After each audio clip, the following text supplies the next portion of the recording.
Hello everybody, this is DJ Cade, back once again with another video, and in this one I want to talk about some smart Stardust investments for the upcoming Little Cup in the Go Battle League.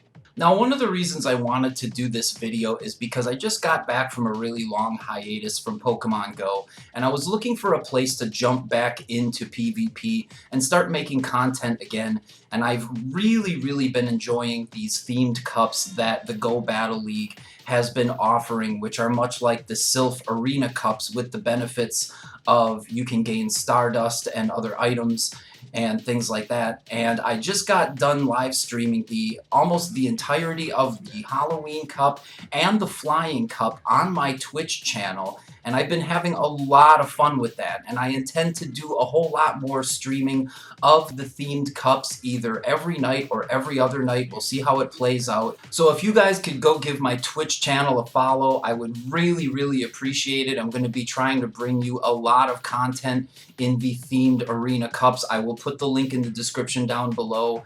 But one of the big things about this cup is the fact that people are saying it's going to cost a ton of Stardust. It's just going to cost like so much Stardust to compete in this cup, and a lot of people already have been voicing their opinions about it. I don't know if this cup is going to be repeated based on the feedback that the community has given to Niantic. But one of the things I've personally been looking for when I've been looking for Pokemon to use in this cup is whether or not they could be powered up into their future versions or their evolved forms and be used in some other league later on down the road, so that if you invested all the Stardust into these Pokemon for the Little League Cup, you could eventually use those Pokemon again in another cup. And that's what I mean by long-term investments. So what I want to do is take a look over the top like 20-25 Pokemon here, and I just want to make a list of the Pokemon that I consider to be good investments for this cup as far as their longevity, the Pokemon that are good but there might be some complications with them as far as maybe how you find them or the IVs or various other things, and the Pokemon with very poor or no long-term value beyond the little cup. Like once you sink the Stardust into this Pokemon, it's basically only going to be good for this cup, and I'll go over all of that as we go on. But I just want to jump into the list. I don't want to make this intro too long, so I'm just going to get started and just go down the list and add the Pokemon as we go, so that as you scroll through on the bottom bar, you should be able to see on the progress bar on the bottom of the YouTube video, you should be able to see exactly what Pokemon I'm talking about. So let's just jump right into it with Bronzor. Now, Bronzor is currently the talk of the town. He's the elephant in the room. We have to address him. I mean, he's definitely going to be a investment, and as far as Stardust and candy is concerned, he's still not the most common Pokemon to come by as far as candy. And getting the second move is going to cost 75,000. So with all these questions, you have to ask yourself, is he going to be a good investment beyond the little cup? And the answer to that is just a little bit complicated. As you can see here, Bronzor is going to be one of those things that's really IV dependent in terms of whether or not you're going to be able to save Stardust here. As you can see, the perfect IV is going to require only a level 29 Bronzor, but if you have more ideal PvP weighted IVs, then it's going to be at least level 40 that you're going to have to get them up to, and that's a huge difference in Stardust. Unfortunately, if you switch it over to Bronzong and you switch it over to the Great League, you'll see that the perfect IV has to be only at level 23, and then the others have to be about at level 25 or level 25 and a half or 26. So unfortunately, if you power up your Bronzong to the level that it needs to be at to compete in the Little Cup, it won't be able to just be evolved into a Bronzong and used into a Great League. So you're going to have to live with the fact that this is going to be a Bronzong for this league, unless you want to power up a perfect IV, because if you check out Bronzong in the Ultra League, you'll see that with the Best Buddy bonus, it gets up to about 2267 for CP, which is not terrible. It's just enough to be able to allow it to compete with some of the other big boys in that particular league. Now, that would require a specific league restrictions situation in the Ultra League in order for Bronzong to be viable, but he does have a really interesting typing and a very good moveset, so I could see Bronzong being viable in the Ultra League if the right conditions would allow it to happen. So if you happen to have a Bronzor that was a perfect, a 15-15-15, you could power it up to a level 29 Bronzor, unlock the second move if you really wanted, if you knew you were going to keep it, and power it up into a Bronzong later. Will it be viable in the Ultra League? I really don't know. The odds don't look good for it, just considering the CP numbers it does reach.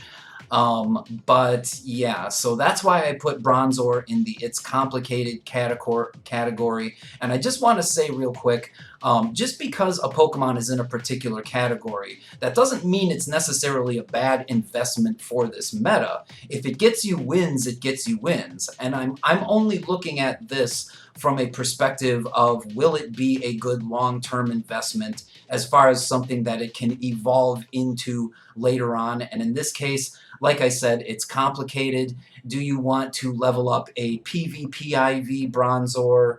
Do you just want to take a high-level one that you might have lying around and just use that one? That's up to you. If you have a perfect, you could definitely save some Stardust, but that's why I put it in the It's Complicated category. So the next Pokemon I'm going to talk about is Wynot, and I'm going to put it in the poor, no long-term value category right away, because this is just one Pokemon that just has no value outside of the little cup. It just has no usefulness beyond any of the battles that you're going to do here. Even if you evolve it and power up, it's still not going to be anything close to what you want, and it's for one simple reason, and that reason is because Wobbuffet and Wynot can only learn 1 second charge move. Because as you can see here, the only 2 moves that Wobbuffet is capable of learning are Mirror Coat and Return. And the thing is that you can't just power up a perfect IV Wynot and evolve it and have it get Mirror Coat and use an Elite TM on it to get Return, because Return is a move that is not accessible via an Elite TM. And so if you don't evolve one that is specifically a purified Wobbuffet, then you won't have even the option to unlock a second charge move for it. In fact, I can show you this right here on the screen right now. So I've got a Shadow Wobbuffet, which allows me to teach it a new attack only because it can know Frustration and also Mirror Coat, so that's the only reason I can teach that one a new attack. But this one, I cannot teach it a new attack. It does not even give me an option to teach it a new charged attack. But here we have a purified one. This one has Return. This one allows us to teach it a new attack. So this is something that you can use in the Great League if in some alternate dimension, in some parallel universe, in some date, some time, way in the distant future, Wobbuffet becomes meta-relevant for some reason in the Great League. You're going to need a purified Wobbuffet that you get from a Rocket Stop. Wynot will never be able to be purified because you won't be able to get it as a Shadow. So unfortunately, Wynot is going to be one of those Pokemon that's going to be put into this category, because beyond this league, it just has no use whatsoever. Up next is going to be Cottony, and I want to talk about Cottony a little bit because this is a Pokemon that you could later use in the Great League, but it has some really wonky IV things going on with it, which I want to show you guys real quick.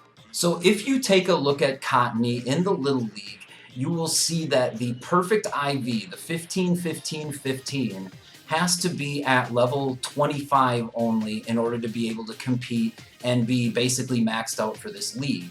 Whereas your more PvP weighted IVs have to be between, I'd say, about 30 and a half and 31 and a half, somewhere in that range. But if you go up to Great League and we evolve it into a Whimsicott, we will see that the perfect IV needs to be at level 26, which is one level higher, which will allow us to use a perfect IV Cottony later on as a Great League Whimsicott. But as you can see, the levels required here are much lower. Before we had 30 and a half and 31 and a half for PvP IV weighted Cottonies, but for Whimsicott that now becomes 28 and a half. So this is one of those weird things where can you use it?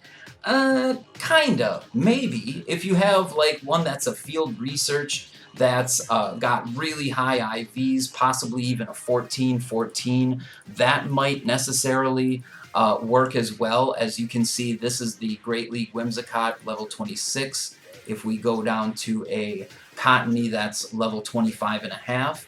So definitely go into the Go Stadium IV rank checker and check out the IVs. And just if you're not sure whether or not a Pokemon is going to evolve into something useful later in the Great League, you can use this tool, and this is basically what I'm doing. Plug in the IVs, and the reason I'm using high IVs here in all of my tests is because the higher the IV, the lower the level has to be for that Pokemon to be maxed out for the Little League Cup specifically. So just with this view I have, you can see the difference between the top IV, the 100%, and the PvP IV weighted IV. So is this something that you're going to want to use? Does this have good long-term investment potential? Possibly. Like I said, it's complicated. The top IV rated Pokemon are not necessarily going to be good in Great League and in Ultra League. You want those PvP weighted IVs, but if you really don't care about that, if you're really not concerned about PvP weighted IVs, let's see, this one reaches a 1496, so that's pretty close to 1500. If you don't really care about the PvP weighted IVs or anything like that, then feel free to use a top IV Whimsicott. But if you have one that is more PvP IV weighted, you likely won't be able to use that one in Little League and evolve it to a Great League Whimsicott later. The next Pokemon I'm going to talk about is Dino, and the only hang-up that I have about Dino is the fact that it's difficult to find. It's just not easy to find one that's at a low enough level to compete in the Great League. I don't even know if it's possible to trade egg-hatched Dinos and have them be low enough level to compete in the Little League Cup. But Dinos do spawn in the wild very rarely, and I am lucky enough to have a couple of those Dinos that have spawned in the wild and are at a low level. And if you do happen to have one of those, I think it's actually a very, very good investment. It was like one notch away from being put into the good investments category.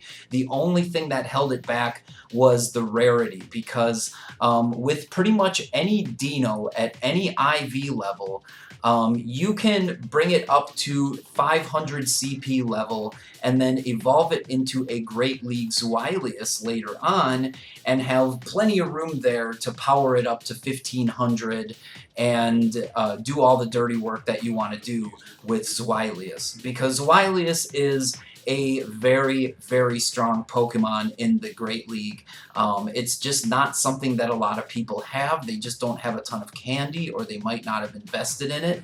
But if you have that low-level Dino that you can invest in and then later on turn into a Zweilious, you can save a lot of candy and possibly some Stardust there. And like I said, if it wasn't for the fact that Dino was so rare to be found in the wild at a low level, I would have put it under the good investments category. I only put it under it's complicated. Remember, these rankings are not necessarily ranking them on whether or not they're good in this meta, but whether they're good after this meta.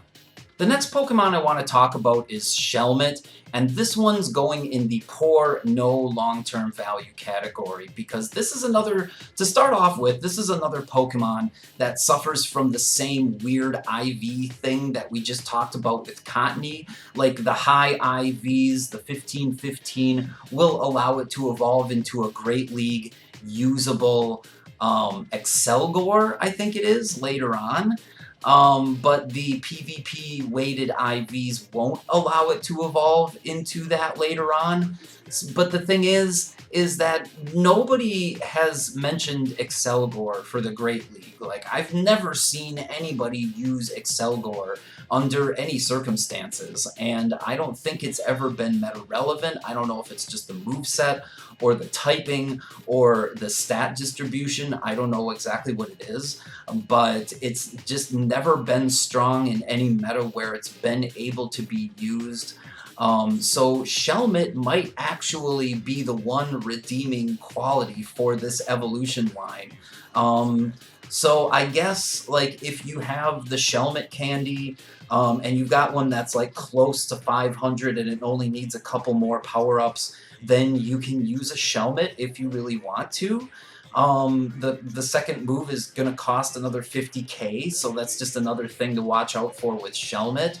But beyond that, there's just not much use for Shellmet, and especially because most of them that you have are going to be just not the right PvP IV distribution to be able to even fit into the Great League once they're evolved anyway. So if you've got the perfect, just use it if you got it. Otherwise, like, it just has no use beyond Shellmet. There's just no way I can put it in any other category, even though it might be very, very good on this meta graphic on paper. Wooper, my boy! Wooper, my boy! Like, come on. Like, I really didn't want to have to put you in this category, but unfortunately, I have to put Wooper in the poor, no long-term value category because I looked at all the IV combinations, guys, and unfortunately, Wooper just is going to be too high of a level once you bring it up to 500 or close to 500 for the Little Cup.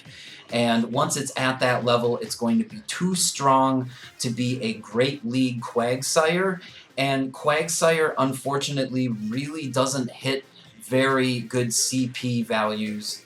As you can see, even with the Best Buddy boost, it only gets up to 2017 for total CP, and that just isn't strong enough to compete with some of the big boys in the Ultra League. And if you want a Mud Boy, then you're definitely going to want to go with Swampert in the Ultra League. I'm sorry, Wooper. I really, really wanted to do you better than that. But keep in mind, Wooper is still a very strong Pokemon. The saving graces of Wooper is that he doesn't need to be powered up very far in order to get into the Little League. Only about level 27 for a perfect, and then if you've got one that's like less than perfect, if it's more PvP IV weighted, I guess you're going to be paying a little bit more. So depending on the IVs, you could save a little bit on this Pokemon, but it's still going to have a 50k second charge move. So just in terms of Wooper alone, like, he just doesn't have that much for long-term value beyond being a Wooper for the Little Cup. So I've got to put him in this category. Sorry, buddy. Finally, a good Pokemon that we can put into the good investments category, Shadow Stunky. I put Shadow Stunky into this category because the Shadow Skuntank has actually been meta relevant before. It was a top performer in the Halloween Cup and actually did better than the regular Skuntank. And in other metas, Skuntank in general has just been a very good Pokemon. With the Dark and Poison typing, it makes it immune to a lot of things in the meta besides Ground, and in general, Skuntank does have a very good moveset with Bite, Poison Jab, and then it's got some really good charge moves with Flamethrower, Crunch, and Sludge Bomb. So it has a lot of versatility as a Great League Pokemon.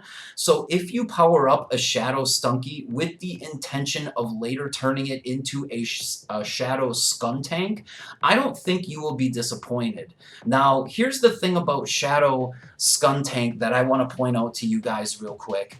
Let's just look at Shadow Stunky, rather, versus the entire cup. So you've got 239 wins and 38 losses, and that's if you have both Crunch and Sludge Bomb. Now, what if we just took out Sludge Bomb? Let's see how much this changes. Oh, you still got 239 wins and 38 losses.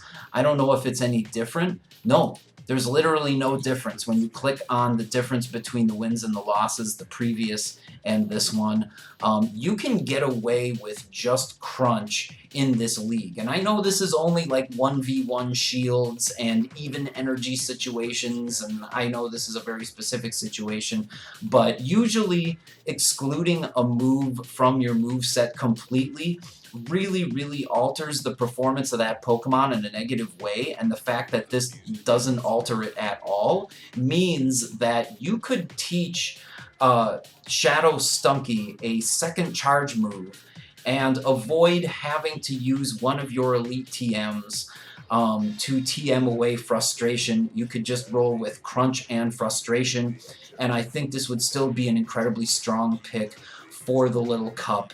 So that's why I put Shadow Stunky into the good investments category.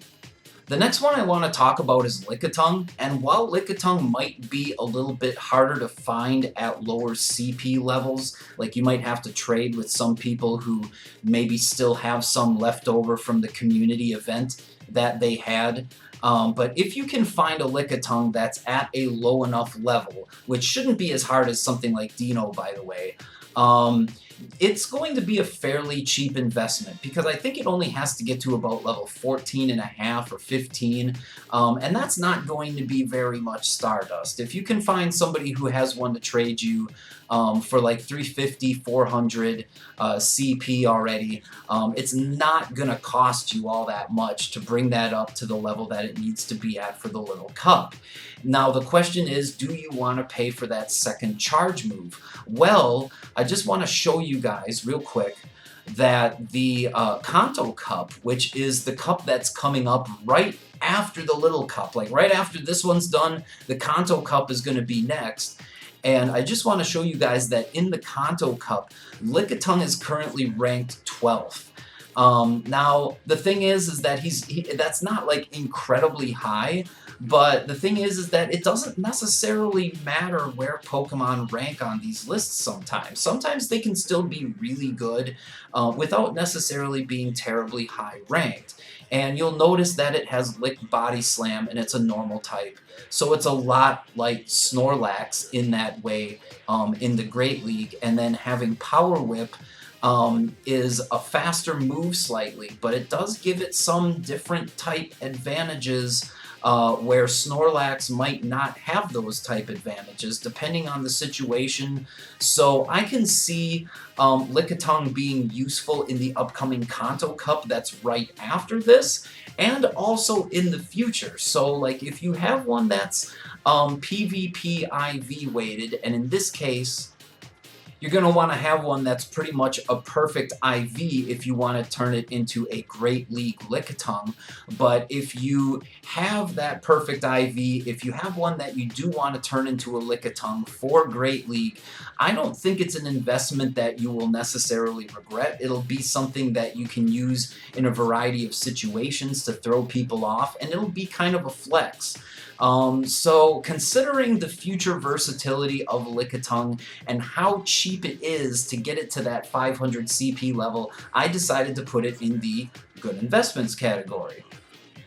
So the next Pokemon is Barboach, And there really isn't much to say about Barboach except positive things as far as it being a good investment for this cup, especially if you do not have a Wish Cache yet, because it has a very strong moveset with Mud Shot, Aqua Tail, and Mud Bomb.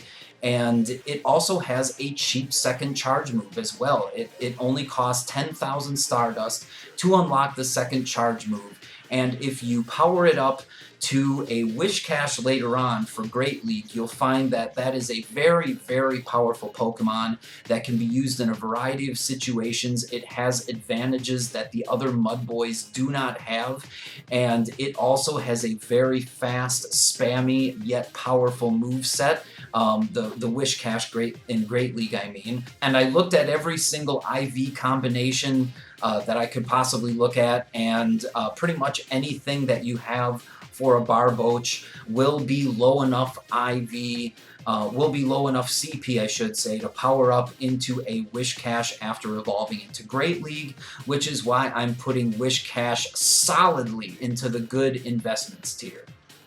Now, the next Pokemon I'm going to talk about, and one of the last additions to the poor, no long-term value list, is Igle Buff. Now, this is just a weird Pokemon to have ranked so highly on the list because it has a Legacy Body Slam, which is one of the most important moves for it to have because it's going to be one of its fastest, most spammiest moves when paired with Feint Attack. Now, the thing is that, like, since we don't even know if the Little League is going to be coming back, it's hard to say, yeah, invest in an Elite TM to get Body Slam on a Pokemon that's not really, like, super top meta or anything, that's not really going to be the make or break factor in this meta. And then on top of that, you're also looking at if you want to evolve it to Wigglytuff later on, then the fact that you spent an Elite TM in the first place is going to be completely wasted because that move is going to change over to once you evolve it. Plus, when we take a look at Wigglytuff, you'll see that even with perfect IVs and Best Buddy, it only reaches 1951 CP, which is just way too low to compete in the Open Ultra League. Most people who compete in the Open Ultra League or the Premier Ultra League know that Clefable is going to be the charmer you want to bring because it's able to reach about 2400 CP, which is going to allow it to hang where Wigglytuff cannot. And just to add to all that, Igle Buff needs to be nearly level 40 in order to be usable in the Little Cup. So by the time you power up Igle Buff, it's going to be way too high to use it as a Wigglytuff in the Great League anyway. So how much usefulness does this have? Like barely any, you know, and even if you evolved it, you know, you're going to be either wasting an Elite TM or you're going to be having to seek out a legacy trade. And I don't know about you guys, but I haven't kept too many of my Igle Buffs over the years because I had no idea I would be having to pay attention to legacy moves on unevolved Pokemon, but that's just how it goes in the Go Battle League, I guess. But all of those things considered, do I think that Igle Buff is a good Pokemon for, like, as far as a long-term investment after the Little Cup? No way. It's going solidly in the bottom tier there. Now, Seal is next on my list, and I placed Seal in the good investments category because I know what everybody's probably thinking. Well, Dugong is like a double legacy, if not a triple legacy Pokemon. Like, you're going to need to use so many Elite TMs on a Dugong, and yes, we all know that. Like, if you don't have the hookup on a legacy Dugong, then it can cost you a little bit as far as your Elite TMs, but if we set that aside and we take a look at the fact that Seal is rank 11th here, and also the fact that if we head over once again to the Kanto Cup, which is going to be coming right after the Little Cup, you can see that that double legacy Dugong with the Ice Shard, Icy Wind, and the Water Pulse, not necessarily a triple legacy, but at least the double legacy, is going to be quite strong. So if you have a seal yet that you have not evolved, that you have not powered up, that's below that CP threshold of 500, and you've been sitting on some elite TMs, you've just kind of had like cold feet about using them, this might be the time to use them, because not only can you spend the Stardust for seal and like get it up, you know, maybe halfway or whatever, and then when the Kanto Cup comes around, you can evolve it fully. You can use the elite TMs on it, and you can have a strong Pokemon in both cups. And like I said, the only real weakness is the fact that you have to use those elite TMs, but otherwise, everything about Seal seems like a solid bet, not only for the Kanto Cup, but also for the Little Cup, which is why I placed Seal squarely into the good investments category.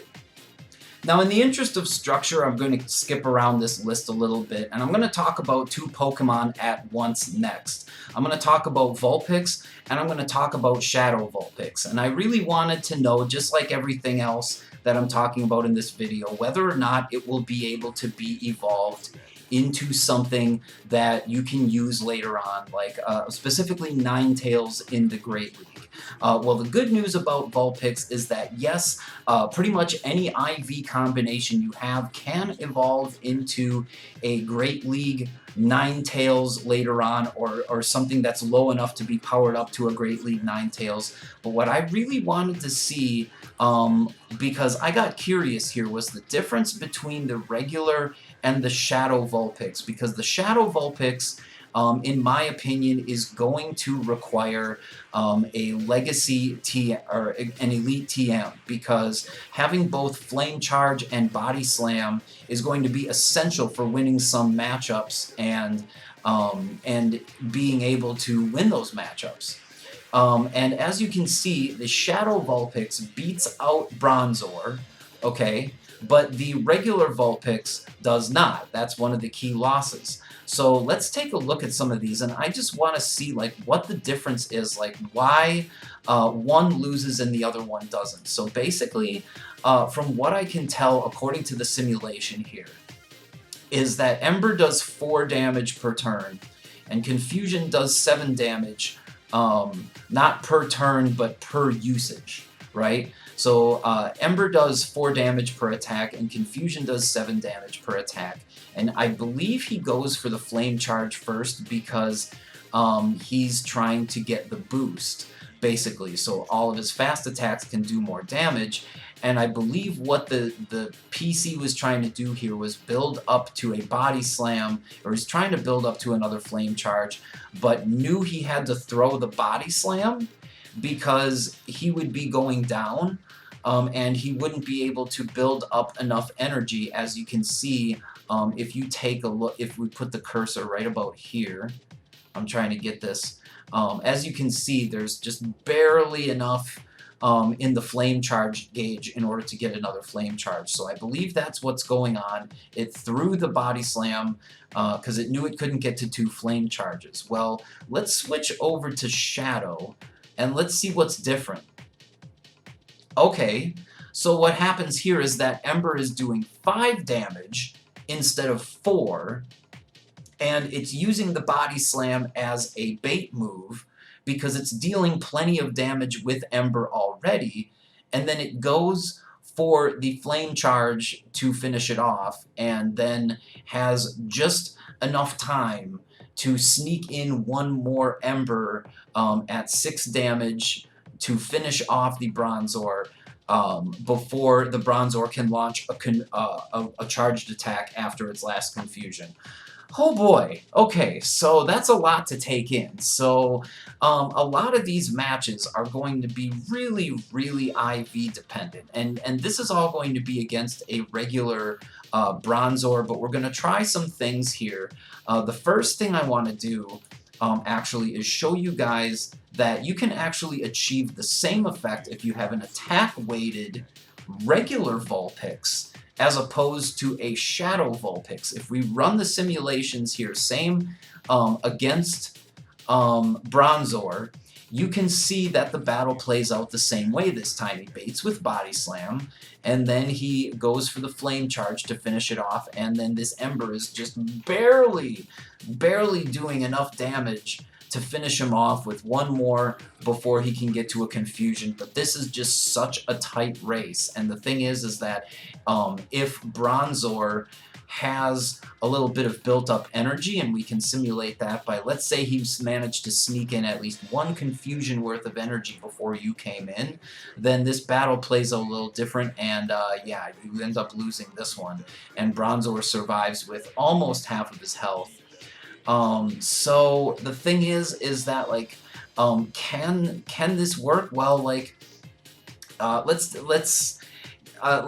take the attack weighted one, and let's pit it against the let's do the same scenario, and let's pit it against the attack weighted Bronzor, to see if that is any different.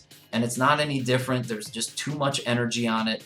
Let's take this energy off though, and we'll go back and yeah, it's all of this Vulpix versus Bronzor thing is going to come down to IV dependency, and you're going to want to run some simulations. But the win that you get against Bronzor is going to be just really close. If the Bronzor manages to shield the Flame Charge or call the Body Slam, it's not going to be a matchup you're going to win. If it decides to shield twice, you're not going to beat it with either Vulpix. It's just so IV dependent, both in the case of the Shadow and the normal Vulpix. That's something to consider when powering this guy up. I know a lot of people are talking about him, but what you have to consider is if it's really worth it for such a close matchup on a Pokemon that's basically being included in your team for the sole purpose of beating Bronzor. Now, the thing is in order to, as we've seen, in order to have a successful matchup against Bronzor, you need to have an attack-weighted Vulpix or a Shadow Vulpix that also helps to be attack-weighted. And you have to hope that you're not against a Bronzong that's too defense-weighted. And so it's a very specific matchup in both cases. In the case of the Shadow Vulpix, you got to remember that you're also going to be paying an Elite TM to use this guy, because I think it's really important to have both Body Slam and Flame Charge in order for it to be able to win the matchups that it needs to win.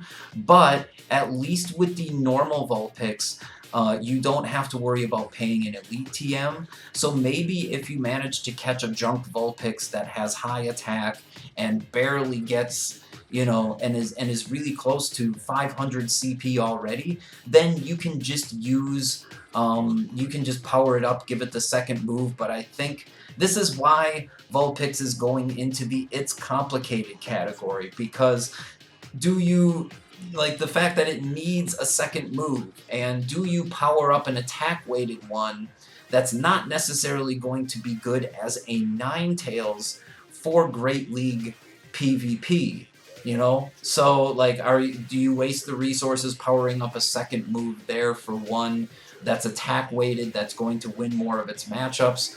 Or do you just take the loss and just deal with the fact that your Ninetales or your Vulpix isn't going to be able to beat Bronzor, but yet power it up into a good Ninetales later on?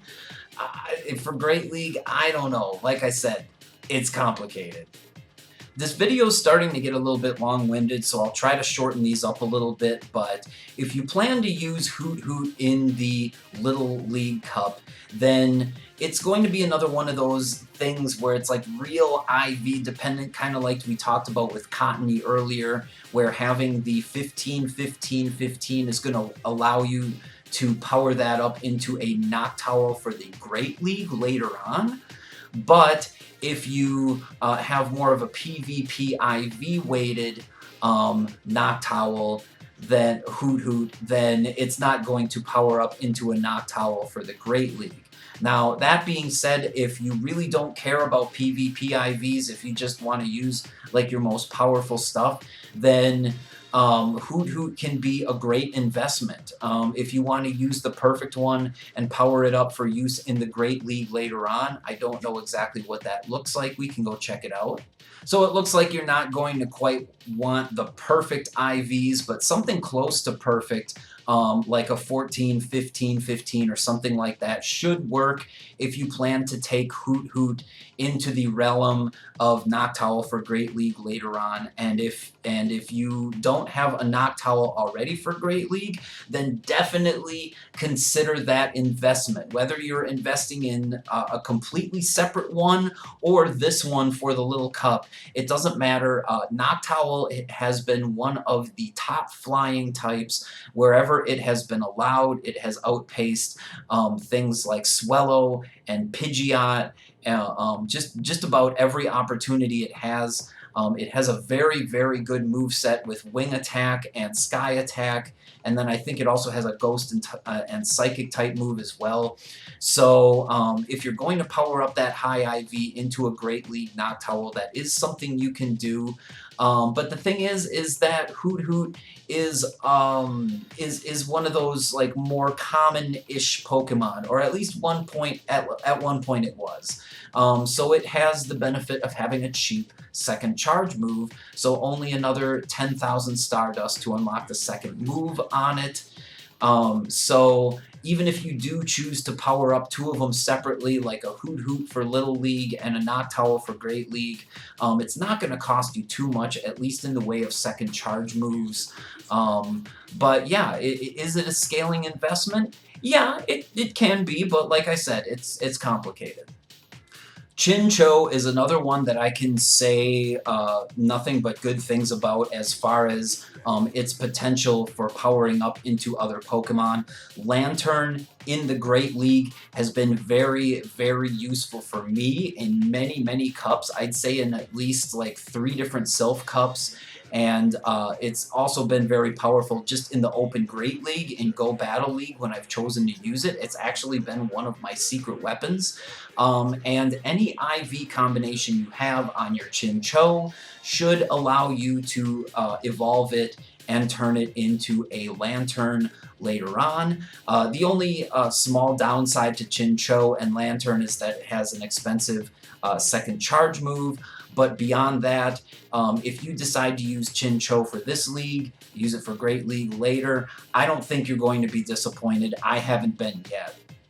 Alright, so Ducklet. I know nothing about this Pokemon. I really don't. I don't know anything about Ducklet or its evolution. Swanna, I think it is. Let me look up Swanna real quick.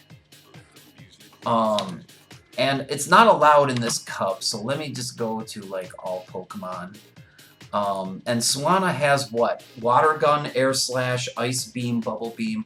Okay, so what this is really reminding me of is like a Mantine clone.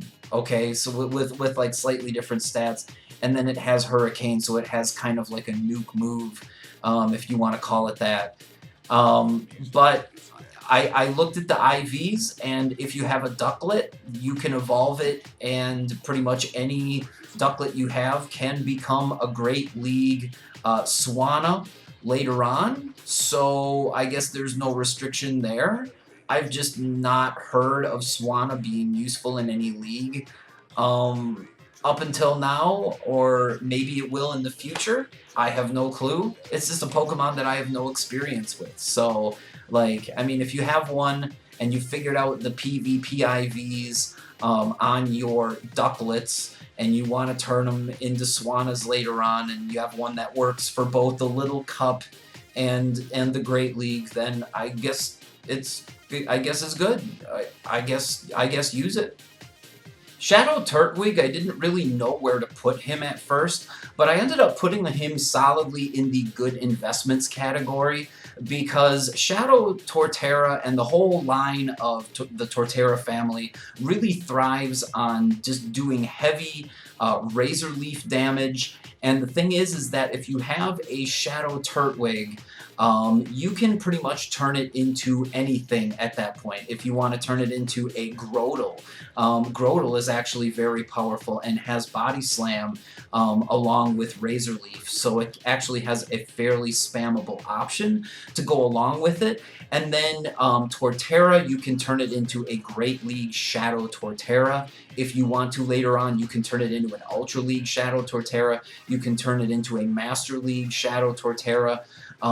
So there's all kinds of things that you could do later on with Shadow Turtwig. Now the thing is that like Torterra and Grotle haven't really been too highly meta prevalent, but they have had certain uses, and the people who know how to play them know that he is an incredibly strong pick, and in the right situations can just bulldoze through some Pokemon, depending on the type weaknesses and stuff. So, is Shadow Turtwig a good investment for this? I would say yes, because there's nothing stopping you from evolving it into any other form of Shadow whatever later on. And then you got to keep in mind that this is a starter, so it has the cheap second charge move. So if you don't want to TM away frustration and you just want to keep Shadow Turtwig with its fastest move, which is going to be Body Slam here, then that is totally an option for you for this cup. So I have to put it under the good investments category, like I said. Okay, so up next is Badu, and I guess I really don't know what to say about Badu, because the thing is that this is another Pokemon that I have no like meta experience with. But I will say this, is that if you go to the IV rank checker and you put in the 15, 15, 15, let's say you manage to hatch a perfect one, you haven't powered it up at all, then it fits into the Little League Cup at exactly level 20, right where it is. And most other IV combinations are going to fall into the like probably level 21 and a half. The level 20 to level 21 and a half range, so Badu is not going to need too many power-ups in order to be relevant in this cup. And with the baby Pokemon discount, that's also going to have a cheap second charge move. The thing is, do you necessarily need it? It's saying Grass Knot 74% of the time, and as a Razor Leafer, you're definitely going to want to have the faster charge move available to you, although it has this weird advantage of having all of these hidden powers, and they all have like some usefulness here, which kind of weirds me out. So like I don't know, do you want to use Badu? I guess maybe you've got some crazy hidden power strategy. I will say that if you manage to come up with something and you've got the right hidden power, it's not going to cost you too much to use it. And then, by the way, as far as its future potential, as far as other things, the only thing that Badu cannot do is become a Great League Roserade. But otherwise, it can become a Roselia for the Great League, Roselia or Roserade for Ultra League, a Roserade for Master League. So the only thing that's holding it back is that it can't become a Great League Roserade, but otherwise a cheap investment.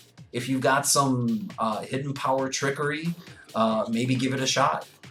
Okay, so up next is Dratini, and this is a Pokemon that people have been kind of speculating on with the whole Dragon Breath thing and some really fast charge moves with like Aqua Tail in Wrap and Wrap. Could this be a good Pokemon?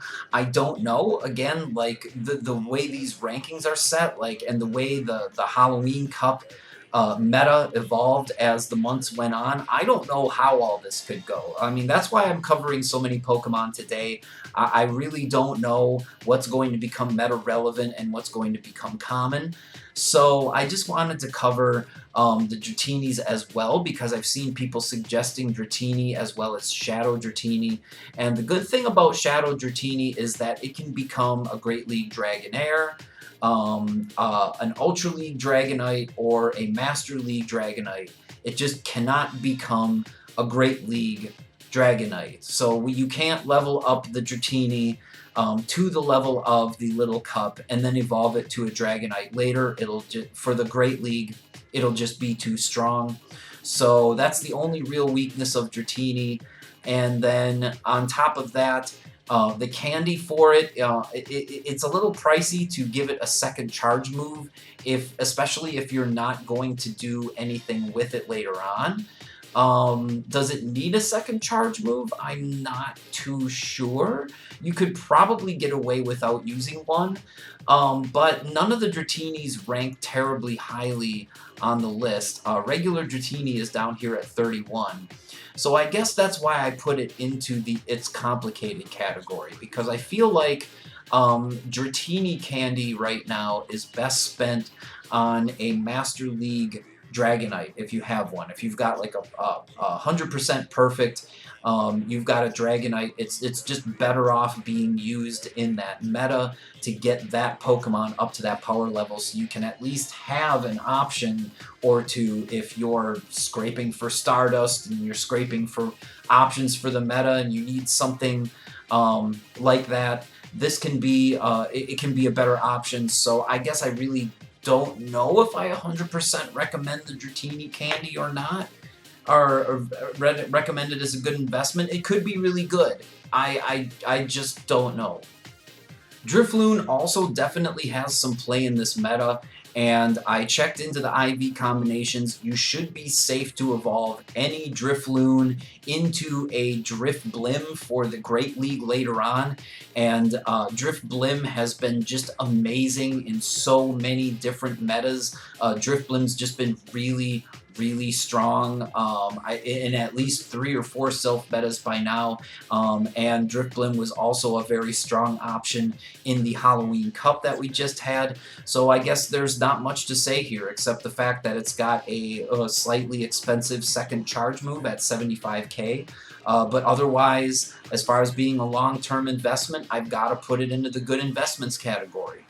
Riolu is a fighting type that has been talked about for the Little Cup, and I can understand why, especially with the presence of Dino and some other different types of Pokemon that might not be able to handle the counters and the cross chops and everything that Riolu can dish out. I can understand where this would have some good play. I mean, it looks like we have some wins here against Sandshrew, Stunky, Seal, Vulpix, all very meta-relevant Pokemon. It does have some hard losses against some common things, but just like everything, it has certain play in certain areas.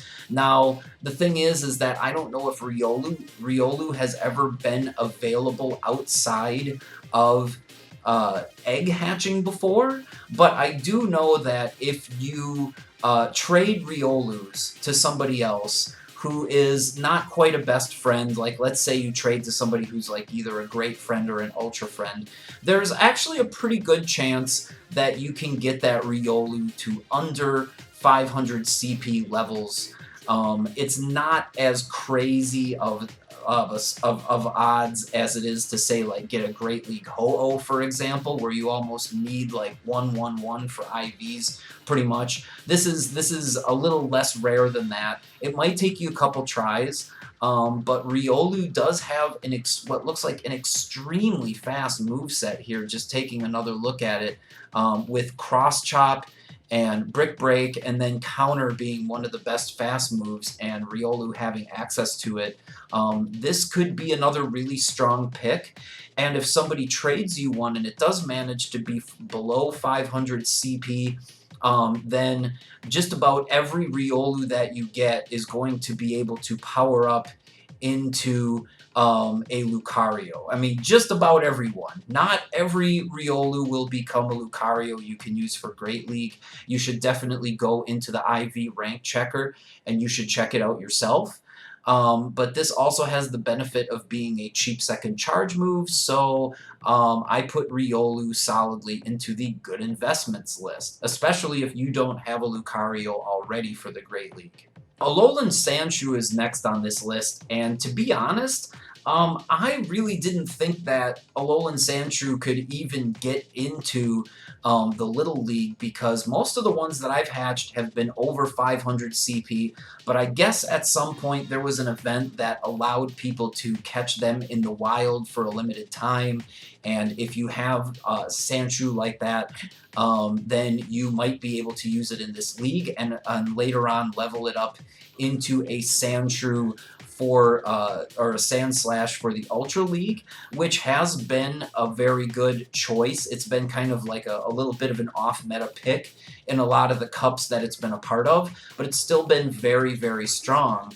And it's been very useful at taking out specific things. But like I said, the only reason I added it to the It's Complicated list is because it might be difficult to even obtain one for the little cup. If you don't have one and you don't have friends that, you know, a lot of your friends don't have one, then or they didn't attend whatever event it was that allowed them to spawn at such a low level, then you might just not be able to have access to it. So that's why it's under the It's Complicated category. Darumaka, again, just like Alolan Sandshrew, is another one that I placed in the It's Complicated category because, again, I didn't even know that it was possible to get Darumakas below level 20. Apparently, there was another event or something because I've seen people having gameplay footage with Darumaka under 500 CP. So the thing is like, apparently it was available somewhere, but just about any Darumaka you have should be able to be powered up into a Darmanitan, I think it is, in the Great League, Ultra, or Master League. Shouldn't matter. You should be able to power it up into just about every form that it has later on. And by the way, I checked out Darumaka's stats and everything, and even if you've got one that's like all 0 IVs, that still won't, you still need to have one that's below level 20, even if you've got one that's 0, 0, 0. So, yeah, that's why it's complicated. Otherwise, I would have placed them a little bit higher as a more solid investment. But again, like, the other thing is that Darmanitan has not been like meta relevant in any of the leagues. So, or in many of the cups that we've had so far. So yeah, unfortunately, I just can't place them any higher. Cubone I placed in the It's Complicated category as well, because the thing is that Marowak has never been really a strong contender in the Great League. There might have been like 1 or 2 metas where it was like kind of like a strong, like off-meta sleeper pick, but it really hasn't been like super relevant consistently as far as like a worthy future investment or anything. But if you do happen to have a Cubone, you should be able to evolve it into a Marowak later on if you want to go that route. But I want to check out this matchup against Bronzor because it's one of the few things that beats Bronzor, and I want to see exactly how it is that he beats Bronzor. So we've got like 6 Mud Slap, 6 damage per Mud Slap, and he's being able to put out the Mud Slaps at a faster rate than the Bronzor can get Confusions out, and he baits with the Bone Club, manages to go for the Bulldoze, and manages to get just enough damage in before Bronzor can get another Confusion that would have killed Cubone. So let's try going with the attack-weighted IVs. If this makes a difference, and if we go with the attack-weighted IVs, it's going to lose to Bronzor, so you can't just pick up a junk one that you just find, you know, the day before the tournament. And so we'll go with a properly PvP IV defense-weighted one, and here you do survive again, but with only 6 HP. Now the thing is that like if it decides to double shield, or if it has a little bit of energy from an extra Confusion, I just want to see how this plays out. Still manages to win, even with a little bit of extra banked energy, but if it's got a bunch of stored energy, the Bone Clubs, I don't know what's going on here, some strange stuff. The computer's trying to save up for like 2 moves or something like that, like a back-to-back move thing. I think it's trying to save up for another Bone Club, and it just doesn't get there, so I don't know. Marowak's not great in Great League. Cubone, it's the win against Bronzor here is kind of iffy, so is it a good long-term investment? It's complicated. Now, Purloin is a really, really interesting Pokemon to end on, especially for the Little Cup, because it does have a cheap second charge move, only 10k for Purloin, and it's also one of these Pokemon that really doesn't need to reach too high of a level, and if for whatever reason Liepard becomes meta relevant later on, you will be able to level up pretty much any Purloin you have into a Liepard. Now, the real reason I wanted to check out Liepard or Purloin, I should say, is because of the Bronzor matchup, and I just wanted to see how exactly Purloin wins this matchup, because as we saw earlier on with like Vulpix and Cubone, some of the matches that like those Pokemon win, it's just barely, you know, it's just by like energy, or maybe it's an IV difference or something. But here we take a look at this and we've got straight Night Slashes, 1, 2, 3 Night Slashes, and that's enough to finish off the Bronzor in an equal shielding situation, even when the Bronzor throws the Heavy Slam. So this can really put in some work, and I decided to really test the limits of how far Purloin can go here. So what if we decided to give Bronzor 2 shields? What if it decides to double shield? I want you guys to check this out, if it'll go. As you can see, Purloin actually wins even if the Bronzor manages to double shield. Manages to get to just enough fast move damage, and these are all with like mediocre IVs and stuff like that, but it gets even better if we have one that's more of like an overall, like a PvP IV weighted one. So like let's go and run that simulation again with some good PvP IVs, and here we survive with 15 health. And we got both of their shields, and this is actually doing really, really well against Bronzor. So what if we gave that Bronzor a little bit of energy advantage? What if we gave it an extra Confusion's worth of damage? Will it be able to beat Purloin then? No, still loses to Purloin, even with a little bit of an energy advantage, still loses. In the end, Purloin even has 19 health left. So let's add another Confusion here really quick. Another Confusion's worth of energy, I should say. And still loses. So even with a 24-point energy advantage, Bronzor is still, and 2 shields, and Purloin only having to spend 1 shield. It's still not beating Purloin. That's crazy. So how much energy does it need and 2 shields in order to beat Purloin? And keep in mind, Purloin in all of these simulations is just going straight Night Slash here. Okay, this time in this simulation, it does go for the Dark Pulse, but keep in mind that it does have that cheap second charge move. Even with 3 Confusions worth of energy, still can't beat Purloin. Okay, that's 48 energy lead. Okay, now it manages to beat Purloin, but I'd say, but like, let's take this energy advantage out. Let's keep the energy advantage and go back to the 1v1 shield situation. Just as long as we're playing around with Purloin here, and yeah, straight Night Slash. Purloin wins this match. So, is it a good investment? I don't know how good Liepard is going to be in the long run, but Purloin isn't necessarily an uncommon Pokemon right now. So, is it a good investment for this cup? I would say hell yeah. Considering this Bronzor matchup, I bet you any money Liepard, or Purloin rather, I'm sorry, I keep screwing that up, is going to become a lot more meta relevant. Now, the last thing I want to do here is bring up some Pokemon that I kind of skipped over when I was going down this list before, and there was a reason for that. I did not cover Vullaby, Pawniard, or Munchlax. And I know I skipped over Eevee as well, but I just don't see Eevee being that meta relevant. The thing is with these three Pokemon, though, is I have to ask if we're even able to have them in the Little Cup in the first place.